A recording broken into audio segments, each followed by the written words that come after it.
Alright, mega love shout out. Bisitahin naman natin mga kapsat si Attorney Claire. Pero bago yan, syempre, kumustahin muna natin yung mga kasama natin na bagong pasok. Syempre, nandyan si Tato. Shout out sa iyo, Tato. Si Leonardo. Celso Taa. Sino ba? Si Romeo Barcibal. Si Berta. Si Deborah G. Sino pa? Romeo Barcibal. Elican del Carmen. Rani Shera. Elma. Petroska. LD Channel at saka sa lahat ng mga nandito wala pa kanina. Alright, pakinggan na. Tingnan na natin ano bang latest ni Attorney. Naku po, 3 hours ago may pinost siya, 30 minutes nga lang. I think meron siyang mas maiksi dyan. Tingnan natin na may nakita ko. Ito, 12 minutes. Ito maganda to, 12 minutes. Destab, hindi kakayanin, ayaw ng militar sa loka-loka. Ay, Diyos ko po, bakit naman Attorney? Infantry joins large-scale battles in the free. Bakit naman ayaw na sa loka-loka? Diyos ko po. O sige, pakinggan natin sa Attorney. Grabe si Attorney. Destabilization? Basta, hindi kakayanin kasi ayaw nila ayaw ng militar sa mga loka-loka. Diyos ko po. O, 12 minutes lang ito, ma'am. Hello everyone! Welcome back to my YouTube channel, Batas with Attorney Claire Castro. Usapan natin naman ngayong araw na to. UP Sawaki, shout out. Yung komento again ni Kuya Montulfo. Kasi nagkakaroon ngayon, di ba, ng mga ugong-ugong na may susugod daw sa Camp Aguinaldo, Camp Crame, Malacanang. Pero, ang sabi ni Kuya Montulfo, ito, mga kakilala, ha? Okay. Oo nga, ito sinabi, Actually, sinabi ni Pebbles yan, di ba? Yung Star Army. Sinabi niya na yan kahapon. Kinontent natin yan. Sa mga atat na bumaba si BBM sa pwesto, gawa ng kaguluhan sa EDSA, ito po yung INC rally. Malayong mangyari ang kagustuhan nyo. Di kayo suportado ng Armed Forces of the Philippines. Lalo na't si VP Sara ang ipapalit nyo. Ayaw ng military ng luka-lukang leader.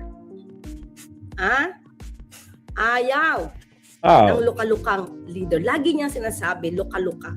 Si VP Sara, mga clear. Ayan na naman, pagka laban kay VP Sara, maleta na naman, di ba? Kahit wala pa nakikitang maleta. Ito sabi ni Robert Villanueva, correct ka, Sir Mon. Hindi papayag ang AFP at PNP na maupo o agawin ni Sara Lustay sa Malacanang dahil bukod sa Maka-China, masiba sa confidential fund at may saltik pa. Panginoon, hinihiling namin ang inyong gabay sa bawat miyembro ng PNP at AFP. Bigay mo sila ng tapang na ipagtanggol ang saligang batas, ang katotohanan at sambayan ng Pilipino. Huwag mo silang hayaang magamit ng sinumang makapangyarihan para sa pansariling interes o katiwalian. Diba? Black eye you want? Diba? Well, anyway, mga Chris. So, yun yung bakit ba niya laging tinatawag na luka-luka itong si VP Sara? Well, anyway, tingin ko naman, tanggap naman ni VP Sara na yun ang kanyang, yun ang pinta sa kanya. Diba? So, okay. Minsan na sila nagkaroon ng at the time at sobra pang tapang ni VP Sara kasi bakit? Presidente pa yung tatay niya. Sara Tulfo, I deserve an apology. Davao City Mayor Sara Duterte on Wednesday pens a letter addressed to the columnist Ramon P. Tulfo and the Philippine Star. October to, wala na ba sa Philippine Star si Kuya Mon? Ito ba nagpatanggal? Atin natin, natanggal ba siya dito? Kaya na.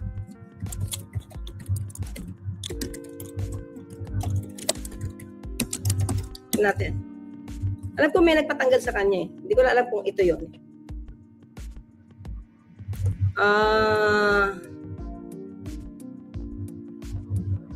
Kailan to? 3 years ago? Ay, hindi. Iba. Sino ba?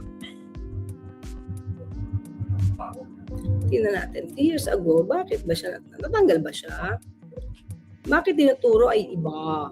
Bakit tinuturo ay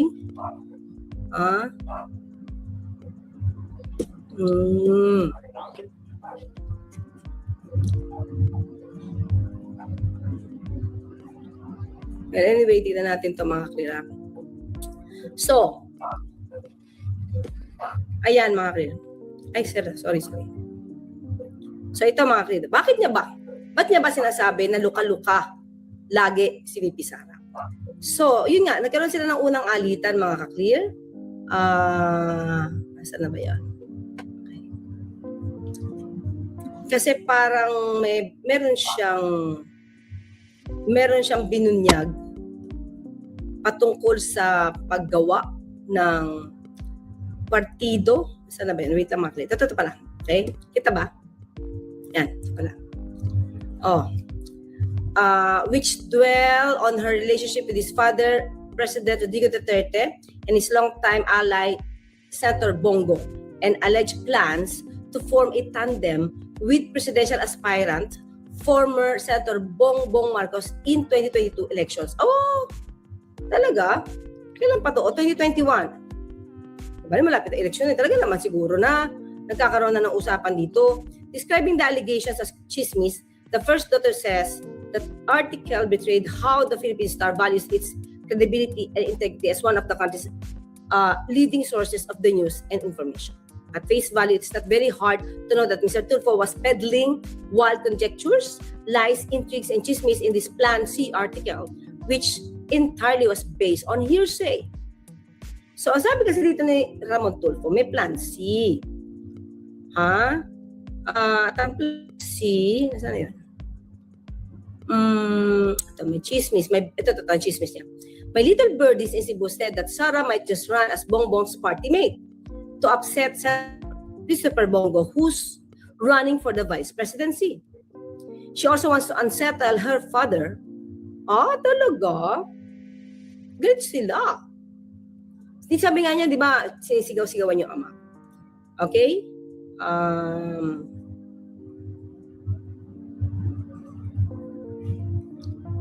Ano pa? Several times during the party, Sara expressed abhorrence over Go's close bonding with her father, according to one of my little birdies. I mean sources, not the other. Sara implied that even after getting elected senator, Bongo continues to be servile. So, maliit lang. Ibig sabihin ng servile, maliit lang. Maliit ka lang.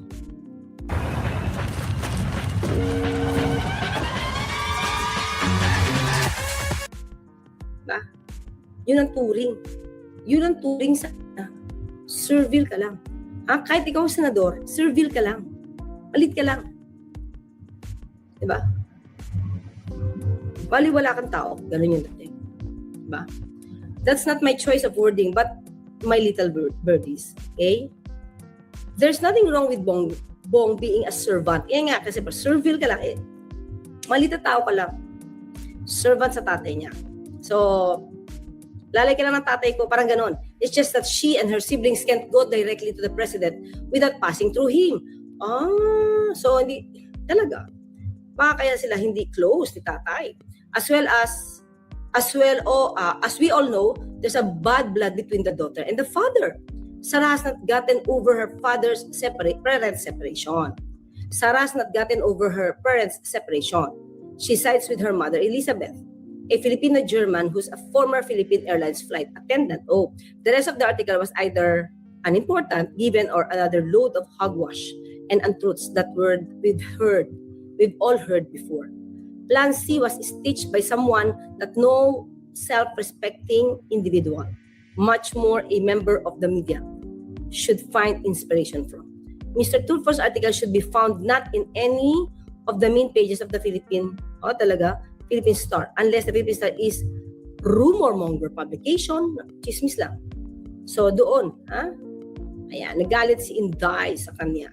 Sa pagkakalat niya na itong chismis na to, tungkol sa kanilang relasyon ni Bongo, diba, ng kanyang tatay, na siya ay makikipag-alignment or naki-align kay dating Senator Bongbong Marcos at the time, diba? Yan. Ito to naman nangyari to. Nakipag-align naman siya kay Bongbong Marcos, kay PBBM. Yan, naging running mate naman siya. Parang totoo naman, Hindi naman naging chismis. Di ba? Oh. So ngayon, mga ka-clear, so di ba, hindi daw papayag ang militar na ang mamuno sa kanila, baliw o certified na baliw. Montulfo criticizes Duterte siblings, urges supporters to wake up. Yan, si Sara ay certified baliw. Ha? Oh. Sa mga taga Davao City ay super duper loyal Duterte supporters. Magising na sana kayo sa inyong kababuhan at katut. Yan. Magalit na kung magalit kayo sa akin, pero nagsasabi lang ako na totoo. Gaya ninyo ay naging tut din ako. Pero ngayon ay nagising na ako sa katotohanan. Senator Amy, hindi pa yata nagigising eh. Tulog pa rin. O yan mga klira. So ganyan niya i-describe si VP Sara. So kaya hindi daw magtatagumpay ang balak na destabilization. Kasi ayaw ng mga miyembro ng militar na ang maging pinuno nila ay isang Loka-loka. Loka. Yan ay ayon kay Senator, kay Kuya Montulfo. Well, anyway, siguro naman nakikitaan nila sa kilos, di ba? Sa kilos,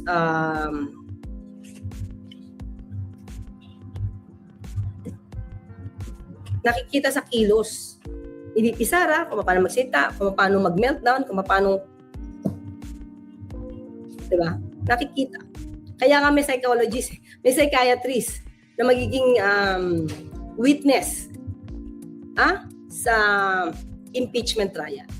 So yun lang mga kakli, pinakita ko lang sa inyo na pero mga kakli, mayroong mga sumisigaw talaga. Mukhang, hindi ko alam kung INC member yung sumisigaw na hindi sila aalis hanggat hindi Bumababa sa BBM. Napapatalsik si Pangulong Marcos Jr.